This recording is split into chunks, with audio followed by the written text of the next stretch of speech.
I'm back with your weekly video. This week we're going to talk about interviewing skills. So why are we doing this? Interviewing is just asking questions and listening to answers, right? Well, that's what you do if you want to be a bad interviewer. If you want to be a good interviewer, there are some subtleties that you'll need to know. Let's take a look at where interviewing skills fit into the communications framework you've been learning in EPICS 151. Just like user empathy, interviewing requires incoming communication skills like listening, observing, and understanding. So, why are we talking about interviewing skills? Learning this stuff is important because communication is two-way.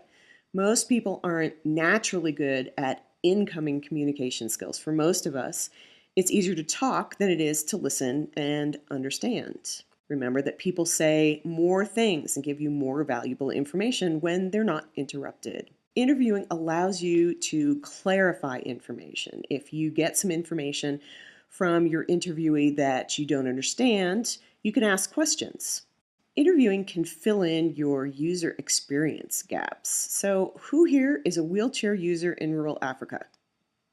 What? No one? I hope you learned a lot about wheelchair use from your user empathy experience, but we couldn't send you to Africa to experience the conditions there, so you'll have to interview subject matter experts to find that stuff out. Now let's talk about preparing to interview. First, do your research. Don't use valuable interview time asking questions that you can get from basic research. Plan your interview. Know how much interview time you have and plan accordingly.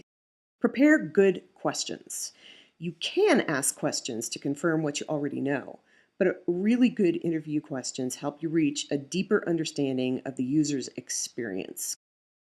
Make sure that you follow up. Ask for clarification if you hear an answer that you don't understand. A great interviewer recognizes answers that offer an opportunity for a new area or depth of understanding, and he or she can come up with follow-up questions on the fly. Record your interview. So if you have enough interviewers, you can delegate one person to ask the questions and another person to be the recorder. If you have permission from the interviewee, you can also record audio or video of the interview. Use the interview to get feedback on your solution concepts.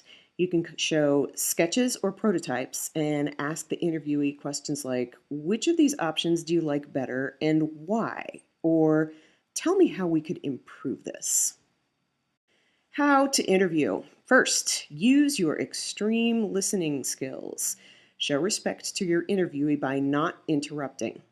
If you come up with another question while the interviewee is talking, write it down. Save it for later. Everybody hates that awkward silence during a conversation, but when you're interviewing, you need to put up with it in order to give your interviewee the best possible chance to give you great information. Record your interview. Ask the interviewee to show rather than tell. So remember the differences between your anticipated wheelchair bugs and your actual wheelchair bugs.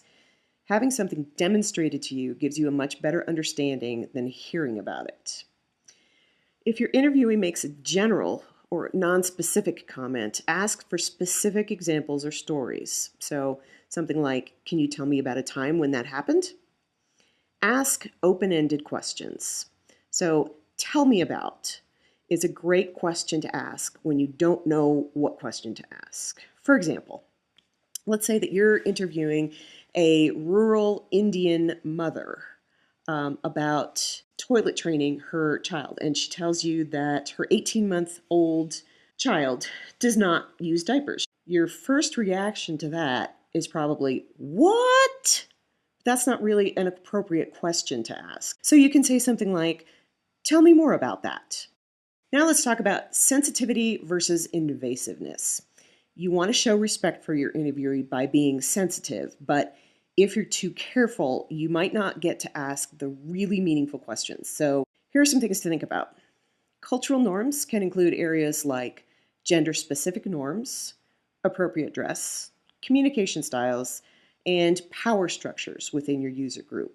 For example, when Leslie and I were living and working in India, our coworkers were unafraid to be brutally direct about asking us questions and stating their observations. Leslie had a coworker who once said to her, "Leslie, why are you having so many pimples?" It can be hard to have awareness about our own assumptions and prejudices. They're the filter through which we see the world. For example, if you refer to someone as confined to a wheelchair, that's a very ableist view of the situation. It's better to say a wheelchair user, or even better to say a person who uses a wheelchair. Now let's talk about involving users through the design process. Where do users come from? How do you get in touch with them? How is this done in industry? Well, it depends on what sort of project you're working on and what kind of organization you're working at. At a large corporation, say Procter & Gamble, where I spent a summer doing an internship, we used company employees to test possible product solutions. At a consulting firm like IDEO, where I spent some time, clients usually provide access to users. Other companies may choose to use market research firms to provide users to talk to. At IDE, which is a small company where Leslie worked, their employees would just walk into suppliers and start talking. Sometimes they would be incognito, and sometimes they would identify themselves as employees of IDE. So when do we use user engagement or stakeholder engagement? At what step in the process? Well, the answer is at every step, but you knew that, right? How does interviewing fit into our learning objectives? As I mentioned at the beginning of this video, learning to interview involves honing your incoming communication skills. So that's all, folks. Go have some fun doing some really great interviews.